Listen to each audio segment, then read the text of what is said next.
Okay, so I was reading this thing, it was like, talking about dealing with passive-aggressive people, and it was saying to do that, don't respond to the the tone or the emotion, just respond to their words. Yeah. So, like, if I say, like, or kind of like when you were, like, trying to finger me, and I was like, stop. And you're like, hey, stop.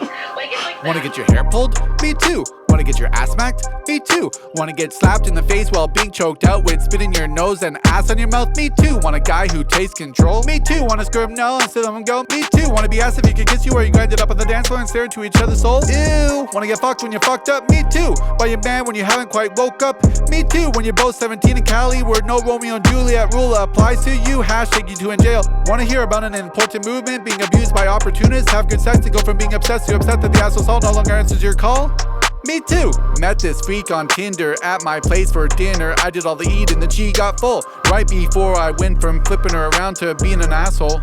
As I slowly pressed towards it, she softly moaned, "Stop, daddy." So I stopped. What are you doing? I'm just respecting the movement. But daddy, I love it when you take control. But I've been learning that no means no to you unless you're into consent to non-consensual. I'm gonna take whatever you say verbal, literal. Let's just say she woke up feeling sensational. Fast forward to the next weekend when we made plans to meet again. But she flaked, so I sent a message by ignoring hers as she continued to blast into my phone with passive aggressiveness. Like going from sending nudes and saying that I was honestly her bestie, followed by, "Why are you playing with me?" So I decided to further avoid her, figuring she might be a bit batshit crazy. Luckily I wasn't a rich and famous celebrity, so the story ends there, at least with me. Wanna get your hair pulled? Me too. Wanna get your ass smacked? Me too. Wanna get slapped in the face while being choked out with spit in your nose and ass on your mouth? Me too. Want a guy who takes control? Me too. Wanna screw him no and still let him go? Me too. Wanna be asked if he could kiss you or you grinded up on the dance floor and stare into each other's soul? Ew. Wanna get fucked when you're fucked up? Me too. By your man when you haven't quite woke up? Me too. When you're both 17 in Cali where no Romeo and Juliet rule applies to you, hashtag you two in jail.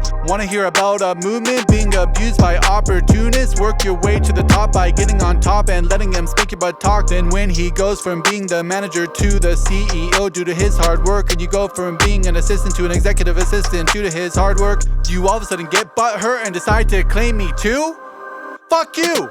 I'm not saying that Mr. Gray allowing you two to get sexual is ethical, but don't lie on Twitter that it wasn't consensual. Seems like a win-win, up if you don't get that big raise or on the show. I know I'm not talking about that New York Times guy here, the lack of consent there was clear. I'm talking about you, making a move, bending over his office chair to better your workspace performance for reasons you're well aware. In fact, who cares if the workplace gets flirty here and there, as long as no one crosses the line and shows respect. Don't use a hug or compliment as a way to get a check. I'm all for going to HR if it goes too far and sending mixed signals wasn't your intent. I know being a female isn't easy, just don't be sleazy. I wanna get my hair pulled? Me too. I wanna get my ass smacked? Me too. I wanna tell a guy no and still have him go, maybe, try to get inside of me cause maybe it's cold outside. Well, if you put it that way, I wanna be grabbed by the hair after a passionate stare, then have him tear it off till I'm bare while he bends me over his Herman Miller office chair. Me too. Gets beard in the rear without permission from a bitch ass conservator. Me too. Wake up in the dark unable to walk, not because of the cock in my ass, but because I'm hogtied in the closet for the weekend. Don't need to be let out for a meet and beat with his feet on my neck in the bathtub's deep end. Me first, we'll just establish the safe word first. I wanna have sexual relations with a sexy celebrity who's 20 years older than me, then a year later get ticked and talk how I'm the victim of possibly polygamy while plastering my 500,000 new followers on IG with my OnlyFans link.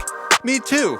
I don't blame you. I blame the trolls pointing fingers on social media with little or nothing to gain, at least the real media that quotes two of them to post a headline. Fans furious have an incentive due to advertisements. You claim you're not the victim, but it sure sounded well orchestrating. You call yourself manipulated and exploited because you were young and naive at the time, like a baby kangaroo or Winnie the Pooh. How old are you? 22? It seems to me that all of a sudden at 23 you're smart enough to know the benefit of views and what you're getting yourself into. But I won't be one-sided like the news. I respect your perspective just like I respect his. Who wouldn't want to fuck that tit? It's none of my biz if he and his wife had an understanding from a previous talk, but stories like this no longer come as a shock. The only conceivable victims here are the two girls who had no say on where daddy put his. I'm just playing. I'm sure they have a good life.